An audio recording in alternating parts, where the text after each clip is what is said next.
everybody. Welcome to the North End Chamber of Commerce meeting, Breakfast with Marty. As you know, we have a new mayor. Very happy to have him here. Very grateful that he was able to make it. I'm going to turn over the microphone immediately to our new mayor, Marty Walsh. Thank you, Toni. I appreciate it. That was the best introduction I got so far. It's an honor to be here today, and it's an honor to be here with my friends and my colleagues, Anthony Petroselli, who I served in the House with for about 6 or 7 years before he went over to the Senate. I went over to the dark side, and then I served with Aaron right up until I got elected mayor of the city of Boston. And I have the great pleasure of working with Sal pretty much almost on not a daily basis, but a few times a week basis, and we're going to be daily as the summer comes along.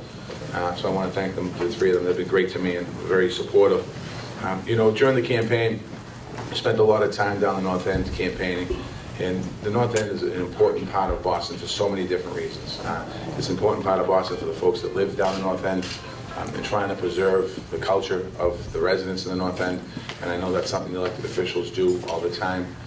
It's also an important part of Boston because of the business districts, and today I know a lot of you are business folks, and try to keep the businesses moving.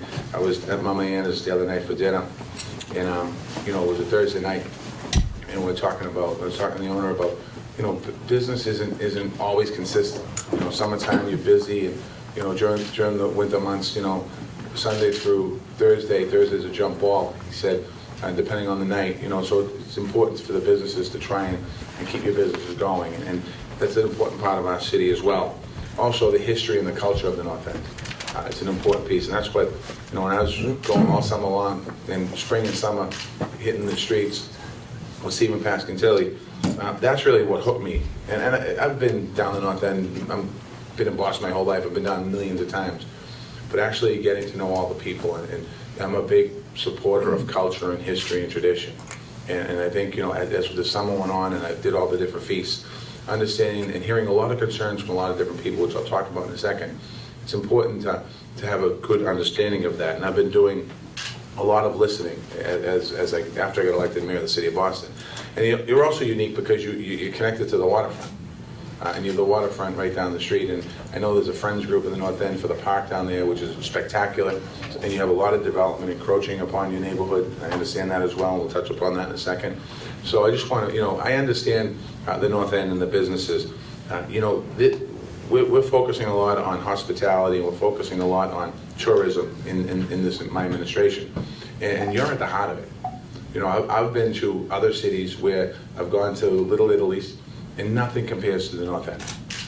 So what I have to do as mayor of the city of Boston, working with my colleagues, is how do we find that balance?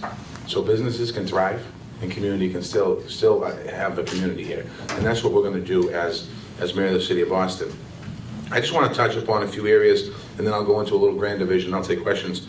I know that some of the issues that I've heard about over the last year or so, parking. And parking's a big issue, not just in the North End. It's a big issue in Charlestown. It's a big issue in Southie. It's a big issue in parts of Dorchester.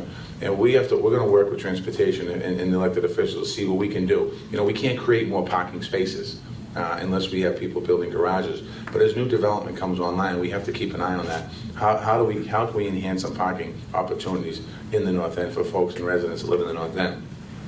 Beautification.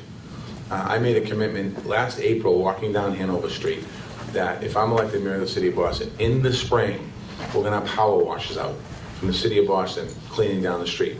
And we do have it scheduled, I believe, in end of April. I just want to make sure all the snow's gone, but we're going to have power washes out there. And not one-time power washes. We're going to have people out there cleaning the street. It's also the responsibility, of the restaurants and shops and owners to keep the streets clean, but we have to start by really making a statement out there early on, and we're going to do that.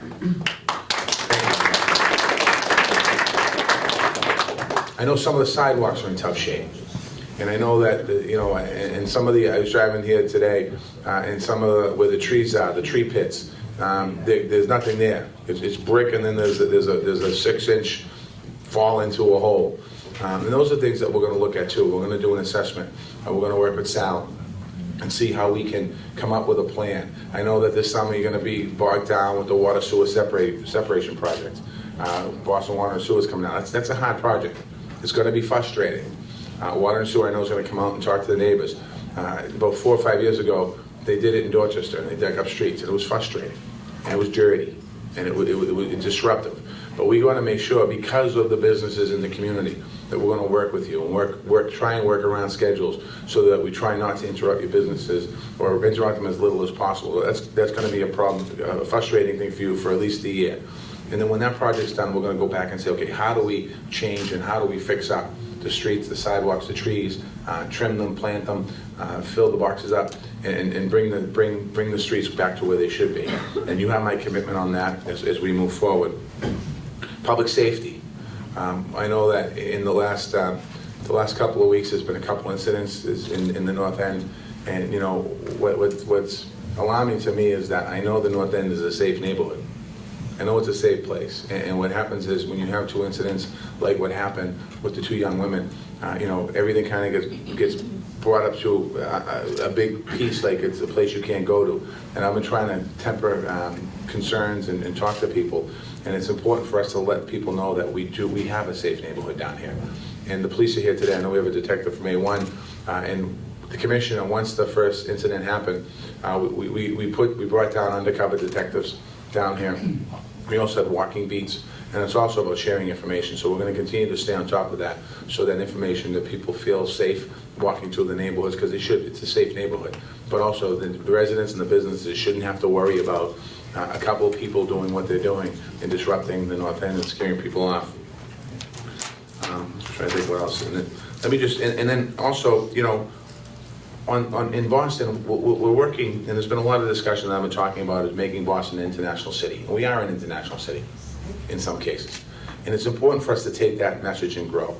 When we created John Barros is my economic development chief. It's a new cabinet that we built.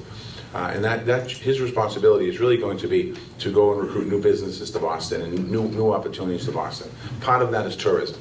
The way tourism's been done in the past with the city of Boston, there was an office of arts, culture, tourism, and special events. We're changing that. We're taking arts and culture out of that office. And that office is going to be, we're going to have an arts and culture cabinet, where we're going to look at our arts and our culture in the city of Boston and promote it where it should be. We're going to take tourism and really look at tourism and say, how can we really capitalize on tourism? There's real opportunities for us in the city of Boston. We have many great neighborhoods in our city that can be marketed and used as a way of bringing people in. Tourism is our third largest industry in Boston. When you think about that, it's hospitals, it's education, it's tourism. And we need to capitalize more on tourism. I had a meeting last week with 50 consuls from around that are here based in Boston. And we had a meeting last week at lunch, and we talked about sharing best ideas and best practices. And generally what's happened is countries have come to this country and taken businesses to their country. What I want to do is work it both ways. So we can work on bringing new businesses here to the city of Boston. They were excited about it. It was the first time they actually sat down to talk about business. They've had meetings in the past with the mayor and mayors, and their meetings generally are on relationships and how do we help each other. This was about business development. How can we really capitalize on business development? In doing that, I know some people in the room are concerned. We are promoting the task force, late night task force, and I got a call from many North End businesses saying, "What are you doing to us?" The late night task force simply is this. We were able to get, through the efforts of Aaron and Anthony and Sal, extension of the MBTA service at night, Friday, Saturday nights. It's a temporary thing that they're trying out. This weekend it went well. It was well, a lot of people on there, and we need to continue to have people take the train. Eventually that can be expanded. In doing that, we're also looking, can we keep Boston open later at night? Is there certain areas of Boston that we can keep open later at night? That doesn't affect the businesses necessarily in certain neighborhoods. And some neighborhoods don't want the businesses. And when I announced it, I wasn't looking to open up a bar room on the corner of a street in Dorchester or Southie or wherever it might be. I was looking at creating a culture of an atmosphere around nightlife. And how can we do that here in the city? So the task force is being selected, being put forth. Task force is going to be tasked with that job of looking at nightlife in Boston. We're also going to look at Should we have our gyms open 24 hours in certain areas? Should there be a 24-hour gym in certain? I know there was a big discussion on Beacon Hill a couple years ago about keeping them open until 24 hours. People are like, you can't do that. But today, with the economy and the way that people work, it's different. We have young people in the high-tech and biotech fields that are working all day long, and they don't go out till 11, 12 at night. And if there's an opportunity to keep Boston open to attract new people here, that's important. We also have a lot of international students that come to our city. And to keep our international students here, we don't want them to go back. We want them to stay here if they have ideas. And we really want to capitalize on high-tech and biotech as well. There's been a lot of startup companies. These are all young people. A third of our population is under 34 years old in the city of Boston. And historically, what the concern has been is that those young people, they'll live in Boston for a while, as you know. Some of them live down the North End, and there's 6 of them in an apartment. And then when they find somebody they want to get married, they move out. They go to the suburbs, and they take their kids and their family with them. And what happens is we lose that base of our communities. And we want to come up with some ideas on how we keep those young people here.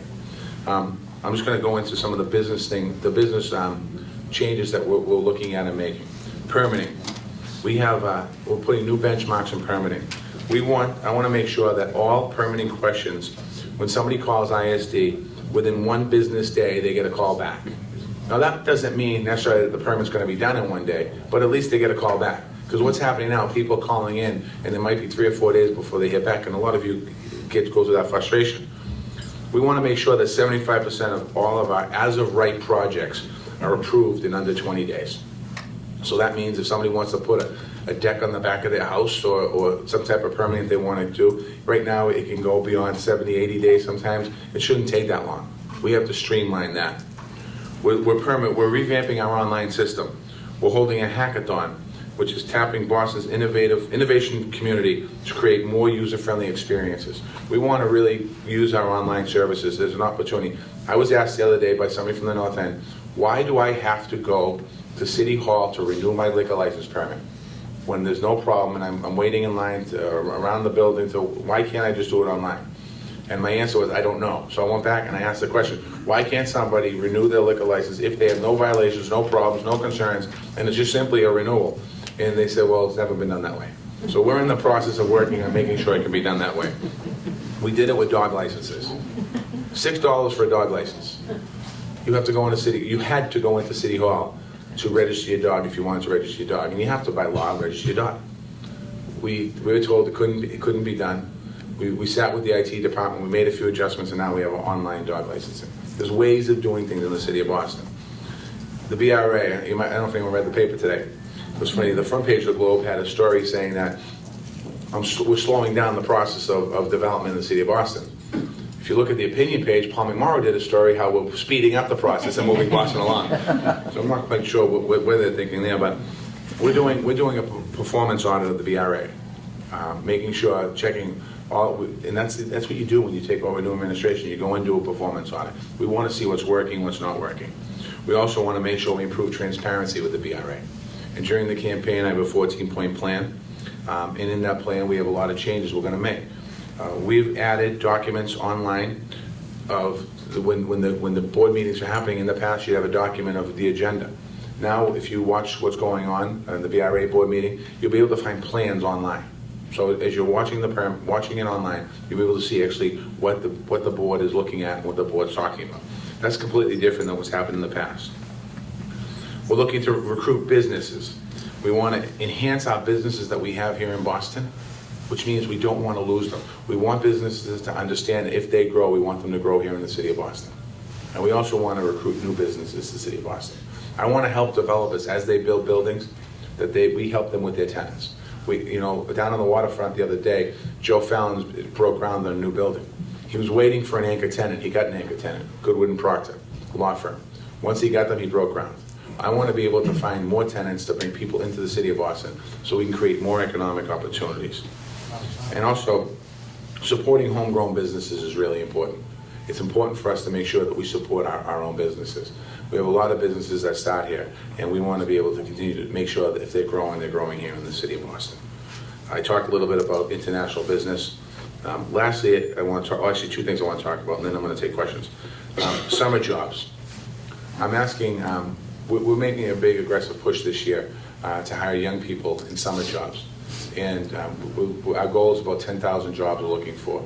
The City of Boston's invested $5 million in the budget to hire young people, and those young people work at the community center. They work at different places around the City of Boston. We're going to be working with the legislature every year. The legislature allocates money as well to our summer job program. But one of the most important pieces is our private relationships with our private companies that actually hire young people. And the reason why I ask if anyone here was willing to hire somebody is because it's an opportunity for you to mentor young kids that might not have that chance. And you get a chance to sit down with them and kind of explain what your business is. So if you're interested in that, I'd like to have you can see me or Nicole or Steven after the breakfast today. And the last thing is Boston Shines. I know that you're going to be partnering with us. What we're doing with Boston Shines is we're doing a little different. We're breaking it over 3 weekends, and we're going to be cleaning the City of Boston. And I'm trying to come up with a way of a good campaign to let people know that it's okay for them to sweep in front of their house. It's okay for them to sweep in front of their business. You know, growing up in Dorchester, my father would have us up Saturday mornings and we'd have a broom outside with the barrel and a shovel, and we would sweep our house, we would sweep the Bradley's house, we would sweep Pat Flaherty's house, who at the time was about 100, who now is about 120, who does it himself. But he taught us that, to clean our streets. Driving here today, going through Dorchester, I was looking at the streets, it's filthy. And coming through some parts of Boston, it's filthy. It's not the city's responsibility, in my opinion, to clean the streets, although street sweeping is starting today. I think it's the residents of neighborhoods that live in those neighborhoods should take some pride in their neighborhoods. So we're going to be trying to come up with some ways of promoting people sweeping in front of their businesses and making our neighborhoods look attractive. And I think that's important. I'm going to stop there and take some questions if somebody has some questions. I know I kind of covered a lot, but I didn't really stick to my script either, so I wanted to. Any questions? Yes. Jim Fellini of the Residents Association. With all the tourists that come through the North End, don't you feel that we should have a visitor center with public restrooms? That's one thing that I've heard, not just here but even in downtown Crossing, is that we don't have enough access to public facilities for people to go do their thing. I will look at that and certainly have a conversation. I don't know if it's been talked about before. Down here, we got to find a location for it and put it in. I know that they tried to do the kiosk. I think it's gone now at City Hall Plaza. That thing you pay a quarter and you kind of go in and is it still there? So we have to look and we will work on that. Yeah. Just to respond to that, there was a North End Visitor Center in the Michelangelo, which was funded by the state, and when the economy collapsed in 2008, all that funding disappeared. It's still there. We provide a couple restrooms, which is all we have to the public, and it helps, but there are times that we get overloaded. Yeah, thank you for bringing that up. One thing we did, we sat down with the Tourist Bureau from the state, and their funding has been cut over the years with the economy went bad. I mean, I was in the legislature, the cutting came out of there. We're actually going to try and we're going to join that association. We're part of it. We're not as active as we should be, the City of Boston. So we're going to go back into that association, and hopefully we can get some funding resources into that so we can maybe open up a visitor center and really promote. If we're going to promote tourism, we have to have places for people to go, and the visitors informational booth is important, along with some facilities. So we are looking at all that. We're also going to promote sports, and we're looking at a sports commission. So we're going to have the Office of Sports, Entertainment, and Special Events. So we're really going to be capitalizing on some venues coming into the City of Boston, whether it's using the TD Garden or whether it's using, I mean, Foxborough's not in Boston, but if we can attract sports venues here, I would love to see in Boston over the course of the next 4 years, the Final Four. I'd like to see some more United States Figure Skating Championship. Next year in the Garden, the Frozen Four is going to be here, the Hockey Championship. I would like to look at attracting all-star games to Boston, really using our venues, things more at Fenway Park, using our venues because it promotes our City of Boston. When we have an event like that, it's exciting. It's exciting for the restaurants because if we have a Final Four, people come from all over the country to watch their schools or their sons and daughters play, and where do they end up? They end up in your restaurant. So we want to do more about that as well.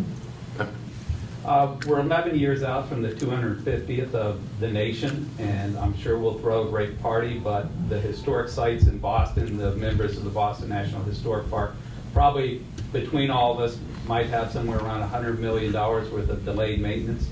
Are you willing to, take a leadership role in helping all the sites deal with their long-term preservation issues? Yeah, when you brought that up to me the other day, I went back and started talking about it, the Freedom Trail, particularly around the Freedom Trail and other places in Boston. It's something that we're going to look at. When I say look at, absolutely, we'll be a partner in that. But when you brought it up to me the other night, I went back and we started talking about it. Great, thank you. Yeah, yes.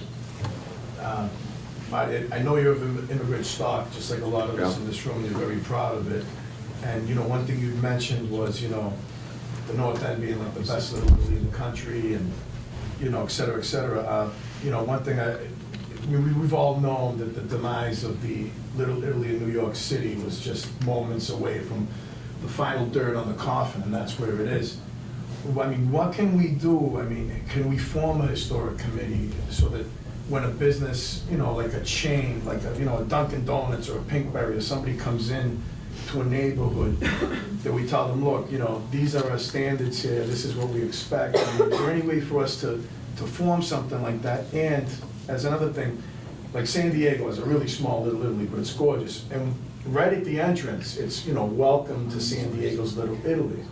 And I still think a lot of people who come here from out of town don't realize that they do have a little taste of Italy, coming into the North End. And, I'm wondering if there's anything that we can do as a chamber with the help of the city or something we can do to make it historical, based, of course, on, Paul Revere and the Old North Church, St. Leonard, St. Stephen's. There's a historical aspect there, but there's also a historical aspect of immigrants who lived in tenement housing, in the 1890s, that suffered to come here for the American way and to, send their kids to school and to become part of society. I mean, is there some way to preserve that or to show that? I'll work with the chamber. I'll work with the residents. Personally, I agree with you. I think when you start to let chains in, it does change the dynamics of any community. And certainly, I will gladly work with you and the elected officials as far as how do we preserve the feel of the North End. And when I talk about the North End, with walking around the summertime, I wasn't necessarily talking about Hanover Street, even though you have the old feel in there. It's the side streets. That's where the feeling of the community really comes into play. And I think that I certainly I would support the North End in looking at how do we protect the culture in the way that the North End is today. I absolutely would. As far as signage, I don't know what the history of the past has been. I am not opposed to that either. I certainly would work with anybody on that. And I think there's a lot of opportunity here.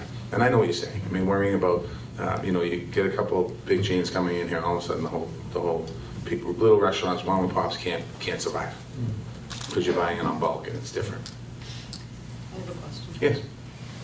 As you mentioned, the neighborhoods are filthy, and I do believe that everybody has a responsibility to clean in their own area, but it would be extremely helpful if the city could take a huge step and change the trash policies that are in place right now. We have been huge advocates of same-day pickup, where the residents would have limited time from 6 a.m. to 9 a.m. to put their trash out, and then have the trash collectors come and pick them up after 9. We know that the contract for the city contract is up in July, I believe, and we know that the RFP is out there. How do you feel about same-day pickup? Yeah, what we'll do there is Michael Dennehy, who's the new Public Works Commissioner, I'll have him sit down with the businesses. I know it's a hot issue with everybody. We actually, in the South End, I'll tell you what we did in the South End, and Aaron, correct me if I'm wrong, they used to have trash pickup on Monday, trash and recycling on Monday. On Wednesday it was recycling, on Thursday it was trash. So what we did was we made a change there. So we have trash and recycling pickup on Monday, and we have trash and recycling pickup on Friday. And people seem to have liked that change because it's not trucks coming to the neighborhood.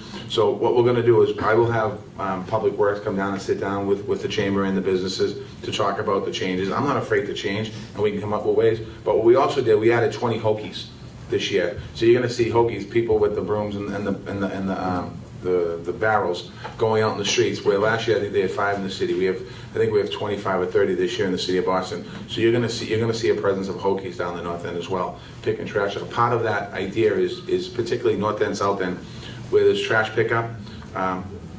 Some people put their trash out a little early. Some people, and if it goes out a little early, people go into it, different things, rip the bag apart. we're gonna have the Hokies out there picking up right behind it. So we're gonna try different things. So I'm not opposed to it, but I'd rather you talk to Mike Dennehy in Public Works to sit down, because he has a better understanding how it works. Rather than me give you a commitment, have him come and explain to you how to move forward. Any other questions?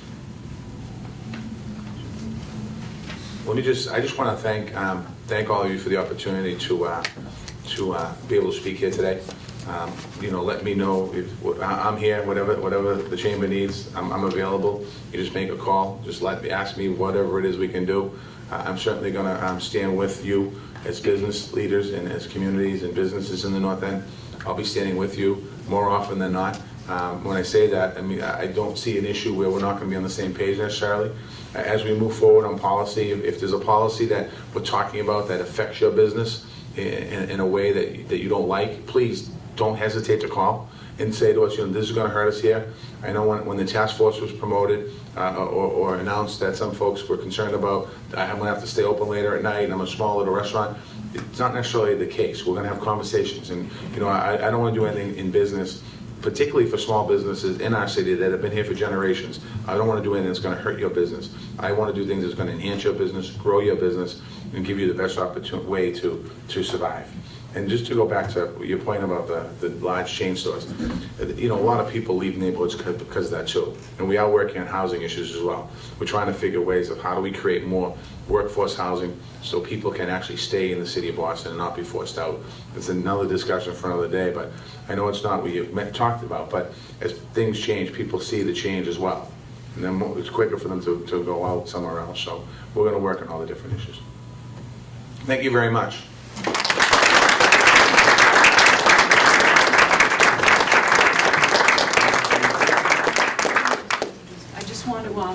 Recognize State Representative Aaron Michaelwitz, Sal Matina, City Councilor, and Senator Petroselli. Thank you all for coming. Quick announcements. I just want to remind everybody that this week and next week until April 11th is North End Restaurant Week. So make sure that you participate. May 2nd is the Taste of the North End at the Staridi Rink from 7 to 11 p.m. Let's see, there is still time to join the booklet for Dine, Shop, Stay. If you can see Marjorie on your way out if you'd like to participate in that. St. John's School is having their gala at the Fairmont here, 6:30 to 11:30 on May 2nd as well. And we are proud to say that the Chamber is going to be helping the city this year with Boston Shines, and that's May 10th. So any business that would like to participate, feeding the volunteers or setting up little stands, I believe we're going to be doing it out of the Parado. Mm-hmm. So out of the Parado on May 10th. So let's really help the city get Boston to shine. Thank you all for coming. Very much appreciated.